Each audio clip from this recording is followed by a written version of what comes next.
Welcome back to the channel. My name is David Osuji, your psychiatric mental health nurse practitioner. Today, our topic of discussion is the narcissist epidemic, a closer look.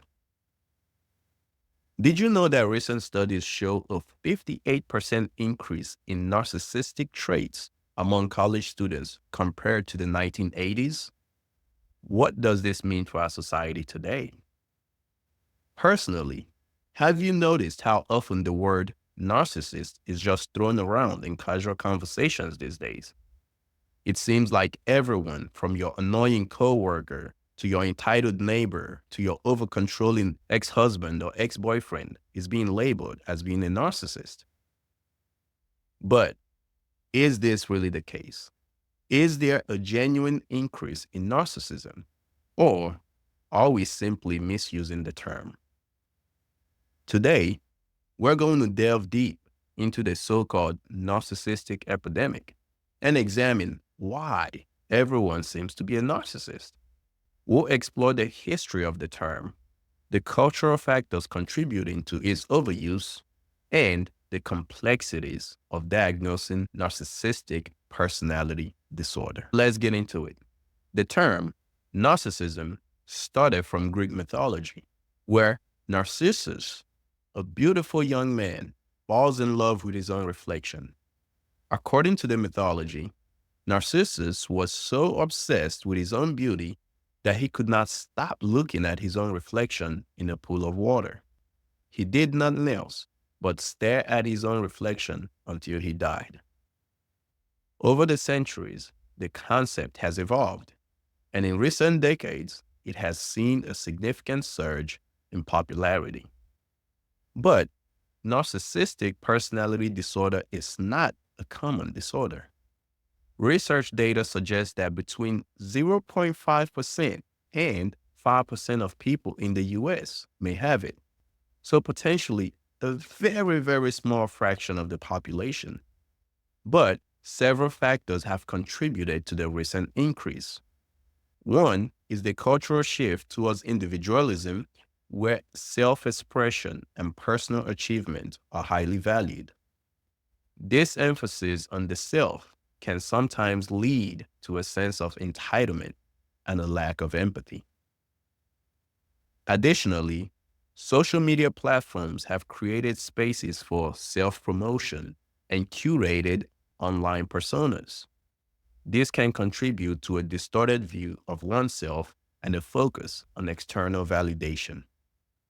However, it is important to note that while individualistic tendencies and social media have played a role, there is no definitive evidence that narcissism has actually increased at an alarming rate. Some studies suggest that the perceived increase may be due to heightened awareness and a more willingness to label individuals as narcissists. The casual use of the term narcissist has become so prevalent that it can be difficult to distinguish between genuine NPD, narcissistic personality disorder, and simply annoying or self-centered behavior. This overuse can lead to misdiagnosis and stigmatization. Misdiagnosing someone as a narcissist can have serious consequences. It can damage relationships, prevent professional opportunities, and hinder the individual from seeking appropriate treatment for underlying mental health conditions. It is crucial to remember that not everyone who manifests some narcissistic trait has narcissistic personality disorder. A proper diagnosis requires a comprehensive evaluation by a qualified mental health professional. Narcissistic personality disorder is a complex mental health condition characterized by an inflated sense of self-importance, a lack of empathy, and a need for admiration. According to the DSM-5 criteria, individuals with narcissistic personality disorder often show patterns of behavior such as, and I'll list them: exaggerated sense of self-importance, which is, say, they believe they are superior to others and deserve special treatment. They have frequent fantasies about having or deserving success, power, beauty, intelligence, etc. 3, they have a need for admiration, which is they crave constant attention and praise. 4, they have a lack of empathy, which is to say that they have a difficulty understanding or caring about the feelings of others. 5, they have a lot of envy and arrogance. They are often envious of others or believe that they should be envied by others. 6, they manifest exploitative behavior, which simply put, they may take advantage of others to achieve their own ends. And 7, they have problems with interpersonal relationships, which simply put, they often have strained or difficult relationships with others, which typically stems from a manifestation of the other tendencies that tends to get in the way of relationships. While these behaviors may be indicative of NPD, it is important to consider the context and the severity of the symptoms, meaning how much the symptoms are affecting the person's life.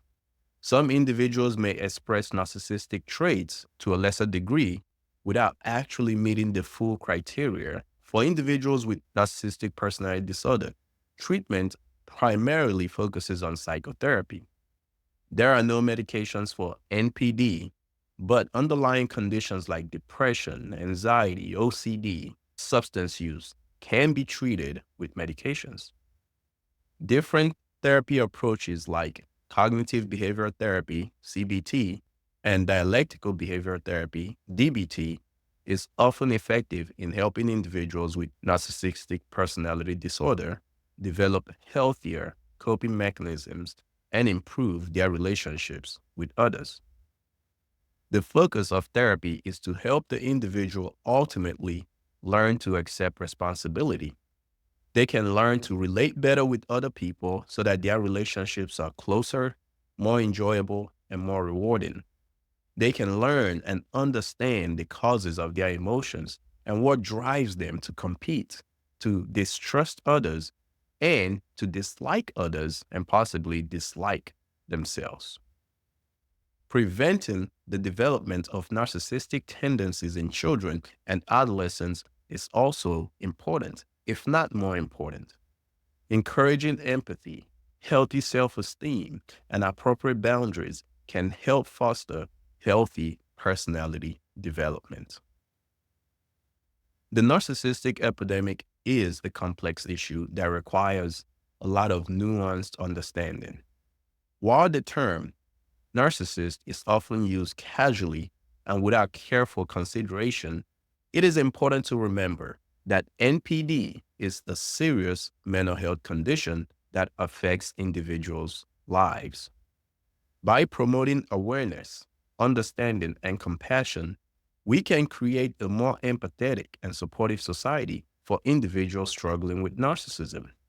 But we can also strive to create a culture that encourages a sense of community and collective action, because that has been shown to decrease the likelihood of NPD developing.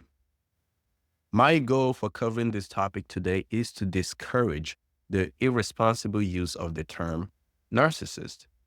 If you're going to throw that word out towards a friend, a coworker, an ex-spouse, I'd like you to do so a little more thoughtfully and responsibly, recognizing the complexities of human behavior and how labels tend to lock a person into a frame and ultimately hinder progress, whether it is to change behavior or seek professional help when needed. To conclude our session today, I invite you all to ask questions or share your thoughts on this topic. Let's engage in an open discussion about how we can better understand narcissism in our society. If this message has been beneficial to you, please like and subscribe to the channel and share this video with someone who you think will benefit from the information. I'll see you in the next video.